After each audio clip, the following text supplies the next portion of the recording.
नमस्कार दोस्तों, मैं अभय सिंघल मेडिकल दर्पण मीडिया हाउस के सोशल मीडिया प्लेटफॉर्म पर। दोस्तों, आज मैं मौजूद हूं सहारनपुर के अंदर। जैसा कि आप जानते हैं कि हम समय समय पर आपको फार्मा लाइन की सभी अपडेट से अवगत कराते रहते हैं और इस क्रम में हम आपके सामने लेकर आते हैं दवा कंपनी के ऑनर्स के साक्षात्कार, होलसेलर्स, डिस्ट्रीब्यूटर्स के साक्षात्कार। लेकिन आज मैं आपको एक ऐसे रिटेलर से रूबरू कराऊंगा जो आपके सामने अपनी समस्याएं रखेंगे। इस उद्योग के बारे में, फार्मा लाइन में क्या क्या दिक्कतें आती हैं उसके बारे में आपको बताएंगे। जी हाँ, ये मैं अमित चौहान जी हैं, ओंकार मेडिकल स्टोर सहारनपुर से। और दोस्तों, इस प्लेटफॉर्म पर ये पहला इंटरव्यू है एक हमारे रिटेलर भाई का।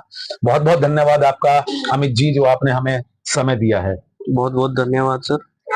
अमित जी, कृपया, आपको हजारों दर्शक देख रहे हैं, कृपया, आप रिटेलर हैं, आपके पास जो दवाइयां आती हैं कंपनी में बनती हैं, कंपनी से डिस्ट्रीब्यूटर्स के पास आती हैं, डिस्ट्रीब्यूटर से आपके पास आती हैं और आप उन दवाइयों को उपभोक्ताओं को, मरीजों को बेचते हैं।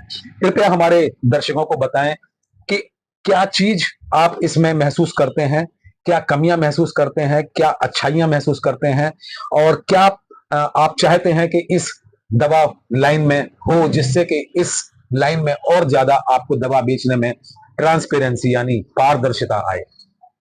सर नमस्कार, मैं अमित चौहान और मैं एक बी फार्म ग्रेजुएट हूँ। मैं फार्मासिस्ट के पद पर यहाँ अपने मेडिकल स्टोर का संचालन कर रहा हूँ और मैं पिछले तकरीबन 8 साल से फार्मा इंडस्ट्री से जुड़ा हुआ हूँ।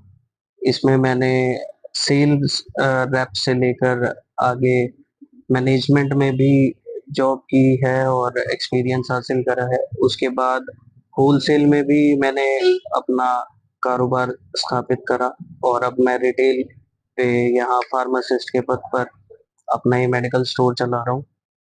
तो बीते वर्षों में जब जो मेरा एक्सपीरियंस रहा, जब मैंने काफ़ी कंपनियों के साथ काम करा, जैसे सिस्टोपिक, एरिस्टो, मैनकाइंड और एक्सेपरेंटल्स, तो कंपनियों में काम करते करते जो सबसे पहली चीज मुझे समझ में आई कि ड्रग की क्वालिटी वो मोस्ट इम्पोर्टेंट है और दूसरी जो चीज है ड्रग का वितरण, उसकी डिस्पेंसिंग उससे भी ज्यादा इम्पोर्टेंट है। दवा का काम शुरू होता है महज एक केमिकल से, वो केमिकल की हैंडलिंग प्रॉपर हो रही है या नहीं, फिर उसके बाद जो उसे डेवलपमेंट के उसके प्रोसीजर्स हैं वो सब कैसे देख रेख में हो रहे हैं या नहीं, ये सब तो काम करते ही है। उसके बाद जब एक काउंटर पे आती है कोई मेडिसिन, क्योंकि मैं अब एक रिटेल काउंटर संभाल रहा हूँ, तो रिटेल काउंटर पे जब मैं देखता हूँ कि मेरे पास कोई मेडिसिन आई है, सबसे पहले रिटेलर का कर्तव्य बनता है, उसकी जिम्मेदारी बनती है कि वो ऑथेंटिकेट करे कि उसके पास जो ड्रग आ रही है वो एक प्रॉपर चैनल से आ रही है या नहीं, उसकी प्रॉपर बिलिंग ले, बिलिंग का रिकॉर्ड रखें और सबसे ज्यादा जरूरी नारकोटिक दवा से बचे।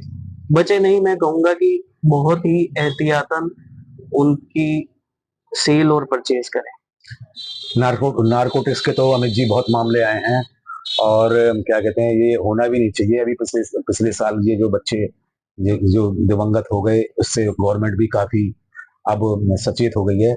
अमित जी, कुछ और बताएं हमारे श्रोताओं को कि डिस्ट्रीब्यूटर से जो आपको समय समय पर डील जो मिलती है, सब ये जो दवाओं पर जो आपको क्या कहते हैं मिलता है एक्स्ट्रा, क्या कहते हैं, वो सही टाइम पर मिलता है डिस्ट्रीब्यूटर से या नहीं मिलता है? बिल्कुल सर, यहाँ हम सहारनपुर की होलसेल मार्केट से डीलिंग करते हैं और सहारनपुर की होलसेल मार्केट में अभी हमें डील करते हुए अभी तक तो ऐसा कुछ इशू नहीं है। हालांकि जब हम किसी नए काउंटर पर जाते हैं, अपना डीलिंग स्टार्ट नहीं करते, क्योंकि ऐसा होता है कि विभिन्न विभिन्न कंपनियां अलग अलग स्टॉकिस्ट पर होती है।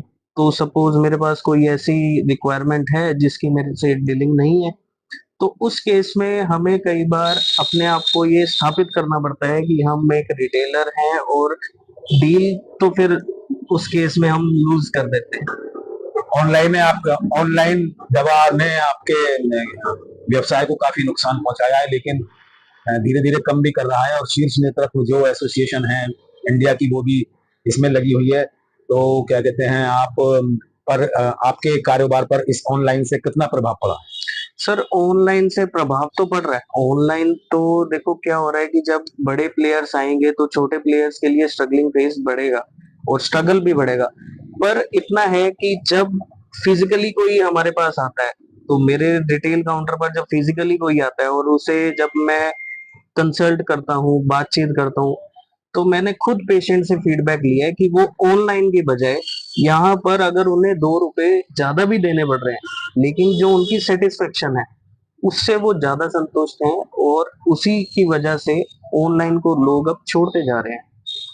अमित जी, आपने काफी कंपनियों में भी काम किया है, आप डिस्ट्रीब्यूटर भी रहे हैं और अब आप रिटेलिंग कर रहे हैं।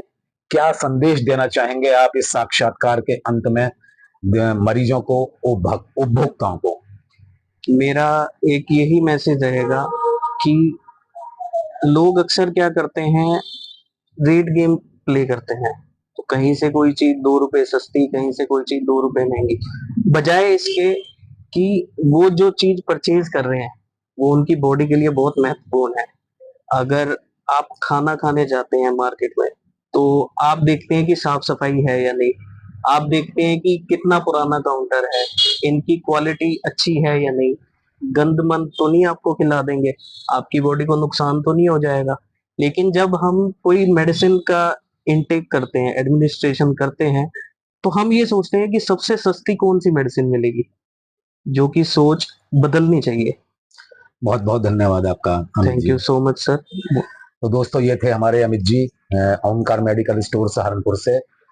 ये रिटेलर हैं, इन्होंने बहुत सी बातें आपको बताई हैं और मैं आपसे गुजारिश करूंगा कि आप जितने भी मरीज, उपभोक्ता मेरी इस साक्षात्कार को देख रहे हैं, कृपया आप हमारे अमित जी की बातों को फॉलो करें। और क्या कहते हैं, दवाएं हमेशा एक साफ सुथरे, और क्या कहते हैं, जिसके पास हर चीज मौजूद हो, फ्रीज हो, साफ सुथरी दुकान हो और एक ऑथेंटिक पर्सन से ही दवाई खरीदें। बहुत बहुत धन्यवाद दोस्तों, फिर मिलेंगे नई नई खबरों के साथ। Thank you very much. नमस्कार।